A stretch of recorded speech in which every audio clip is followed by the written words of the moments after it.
So in today's video, we will do a reality check on HMD auctions done recently. So I have a summary with me of all the HMD auctions done, and I'll share that summary with you. So and let's diagnose why it has happened, right? So there were 6 layouts recently auctioned. Mokila Phase 1 and 2, Torrur, Bahadurpalli, Bajpalli, Shabad and Medipalli. Total 6 layouts were auctioned. Now out of this, 3 layouts were very interesting to see. Recent one was Mokila Phase 1 and 2.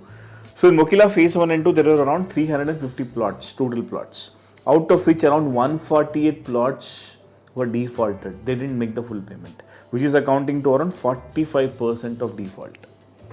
That's a big number, isn't it?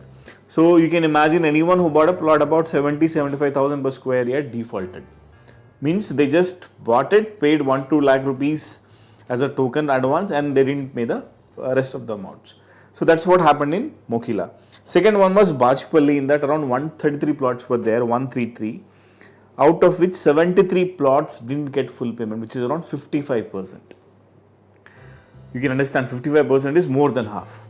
Third one is Medipalli, around 85 plots in total, 37 plots didn't get the full payment, which is around 45%.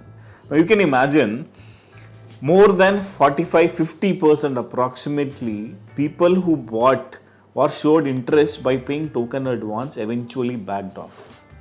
So let's take typical example of Mokila.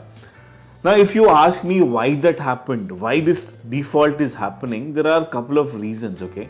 First reason with Mokila, which I understood, was the real estate stakeholders. It can be the developers or it can be the agents who wants to hype that area, who wants to increase the price in that area. They want to create a rush. They want to create a hype.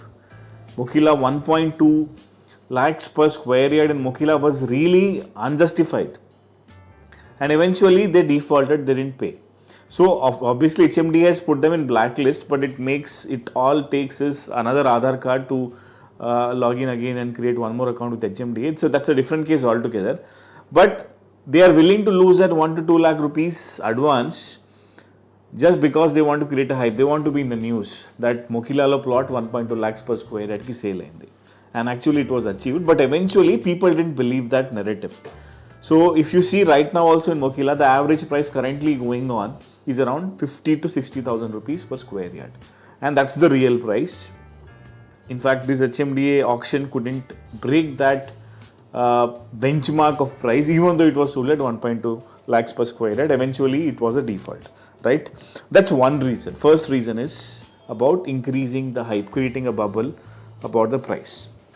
Second very important reason was, see, most people who bought plots in HMDA, these are the people who were actually planning to own a house, but they were thinking 1.2 to 1.5 to 2 crores is what they have to invest in an apartment to buy a decent apartment. They thought, why don't I take a loan and buy a plot from HMDA? So they booked a plot, but eventually because the loan, because in HMDA the full is white payment, isn't it? So you pay a lot of stamp duty as well. That's one again very important reason. You have to pay full stamp duty. Whereas in normal plots in a private company, you have a white component and a black component. So all of us know that. Let's not discuss that. But many people who applied for loan, somehow because of their eligibility criteria, they couldn't get the loan and they backed off as well. There will be a little percentage of that for sure. But I feel the major percentage of people who backed off were the people who are the stakeholders in real estate who want to hype that area for their personal gains. And a little portion of people who couldn't get through their bank loans. Now this was about HMD auctions reality check. Now what I understand is you can fool people for a certain time, but you cannot keep fooling them. You cannot keep making that bubble go big, big, big that people eventually believes everything. So what can we learn from these HMD auctions? What is in it for you and me as an investor? What you have to understand is don't go in a mode of FOMO, fear of missing out. Rates పెరిగిపోతాయి. మొకిలాలో 1.2 lakhs అంట, 80,000కి వస్తుంది, కొనేద్దామా, అక్కడ కొని ఇల్లు కట్టుకుందామా. Don't buy at unreasonable prices getting in the fear of missing out. Because there will be a lot of people, because auction is a public auction. They just want to create a hype, increase the prices in that area. They want to be in the news. And because of that, if you get in a FOMO mode, invest in an unreasonable price, you will regret later. right? So that's the learning. When you want to invest in real estate, do your own survey. Go to that area, visit that area, visit lots of layouts in that area, around 10-15 layouts. Check the average price in that area. Because it's an HMDA auction, you can pay 2,000 to 3,000 rupees premium per square yard because they will have bigger roads, bigger parks. That's justified. But buying at a 20,000-30,000 rupees premium per square yard doesn't make any sense, right? I hope this video helps you in taking right decisions. So that's about HMD auctions today. I'll see you in a new video. Till then, take care.